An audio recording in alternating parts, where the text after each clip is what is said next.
Hi, this is Sean Carney, the president of 40 Days for Life. Welcome back to the YouTube page. Today, we have an important topic we're going to discuss, and that is, do our efforts in the culture war impact politics at all? Or is that just wishful thinking? So we're going to cover that today, but first, great announcement. We will have the largest 40 Days for Life campaign ever. And with all the civil unrest and with many in our world deciding that in 2020 they would go insane, it is great to have that many cities wanting to go out and peacefully pray in front of their abortion facilities. 40 Days for Life is peaceful, it is law-abiding, and we know from history that God has blessed this effort to get great results. So thank you to all of our wonderful local leaders. You can find your closest location for the fall campaign. We kick off on September 23rd. Go to 40daysforlife.com. You'll see the map. You'll see all the nearly 600 cities that have been approved to have a campaign this fall, and you can find your location. So be sure to check that out.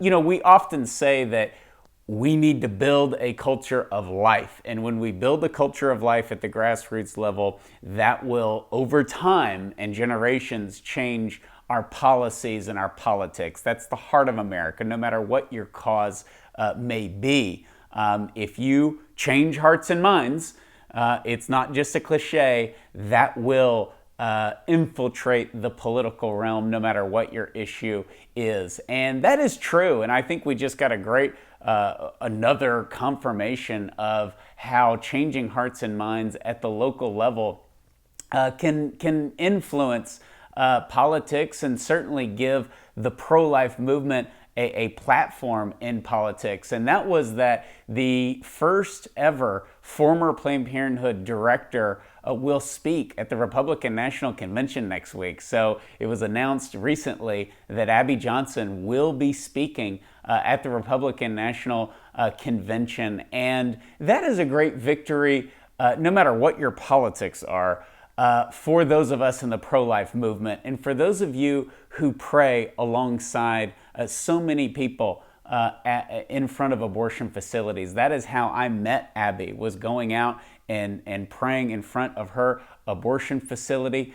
We were not friends at all at the time, but it shows that God worked on her heart. A woman who has had abortion, a woman who has run an abortion facility, having a change of heart, not because she decided to change her political affiliation in the parking lot of her abortion facility, but because she came to a moment of repentance and saw the evil that she was participating in, which is so beautifully illustrated in the movie about her life, unplanned. And so I want to share this good news with you because she really represents what can happen at the grassroots level and what you're doing at the grassroots level. And anytime that gets national attention, that's a great thing. And so it's a small victory for all of you who have participated in 40 Days for Life. Abby has spoken at numerous 40 Days for Life events in front of abortion facilities.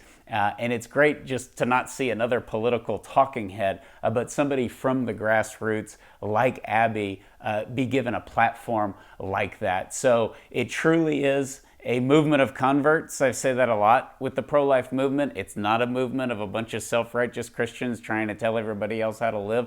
Quite the opposite. It's a movement filled with people who at some point genuinely supported abortion and no longer do. It's filled with those women who have had an abortion and who regret it, who lead the March for Life every single year. And it's a movement of those people like Abby who participated in abortion or did abortions and had a change of heart and left their jobs. And that exodus out of the abortion industry is not a recent fad or phenomenon. It has been the trend for decades because of what abortion is. And it doesn't matter, as we've seen through the history of the pro-life movement, we've had presidents who are pro-life, we've had presidents who are pro-abortion, but the pro-life movement at the grassroots level has changed hearts and minds. And this swelling of women who have regretted their abortion, women who have chosen life at the very last moment because they saw the ultrasound, all of this is changing the culture at the grassroots level. So it's a small token of encouraging news, which we need good news right now in our culture as we head into the largest 40 Days for Life campaign ever, 588 cities. Our nation, our world needs prayer. It needs fasting. It needs the mercy of Jesus Christ now more than ever. And we get to, through taking an hour a week or an hour a day or whatever your commitment is this fall campaign, we get to participate in that through peaceful silence and through offering alternatives when the opportunity comes forward to help these women who feel they have no other option than to go in and have an abortion, and certainly to witness the mercy and joy of Jesus Christ to those workers. And let me tell you, you never know which ones are going to have a change of heart, and you never know which ones are just going to ignore you. That's not up to us. Our job is to show up and to pray. And so does working at the grassroots level and changing the culture, does that influence politics? Of course it does. It's the backbone of America. That's why we have to focus at the most important level, the local level. That is where hearts and minds are changed, and that is where we preserve the future of our country no matter where in the world we live. We hand it over to God at the local level. God bless you.